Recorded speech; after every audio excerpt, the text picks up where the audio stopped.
ఈ ప్లేస్లో వరుసగా 3 అగ్ని ప్రమాదాలు. సెకండ్ హైదరాబాద్లో అండ్ మీర్పేట్లో ఇంకొక అగ్ని ప్రమాదం. అలాగా కొన్ని రాష్ట్రాలలో అగ్ని ప్రమాదాలు 1-2 రోజుల్లో వరుసగా జరిగాయి. ఇంత గ్యాప్ కూడా లేదు, 2 డేస్లోనే.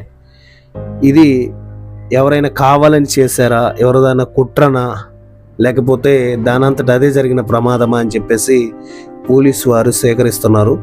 సో ఇంకా ఆల్రెడీ అగ్ని ప్రమాదం జరిగిన దగ్గర ఫైర్ వెహికల్స్ వచ్చేసి ఫైర్ని ఆర్పుతున్నాయి, ఫైర్ ఇంజన్స్. సో చూడాలి, సజీవ దహనంగా మారిన డెడ్ బాడీలని బయటకు తీస్తూ ఉన్నారు. ఒక్కొక్కరు కాలిపోవడానికి అంటే ముందు తప్పించుకోవడానికి ప్రయత్నాలు చేస్తూ ఆ బిల్డింగ్ల మీద నుంచి జారి పడిపోతున్నారు. సో దానికి సంబంధించిన వీడియోలు ఏవైతే ఉన్నాయో నేను ఫుల్గా చూశాను. సో మీరు స్క్రీన్ మీద థంబ్నెయిల్ చూస్తున్నారు కదా, అండ్ ప్లే బటన్ పైన క్లిక్ చేయండి. ఫుల్ లెంత్ వీడియో చూడండి. డీటెయిల్గా, క్లియర్గా, క్లారిటీగా మాట్లాడాను. అసలు ఆ ప్రమాదాలు ఎందుకు జరుగుతున్నాయి, ప్రమాదాలు నుంచి ఎలా తప్పించుకోవడానికి ప్రయత్నాలు చేశారు, ఎంతమంది చనిపోయారు, ఇవన్నీ క్లియర్గా మాట్లాడాను.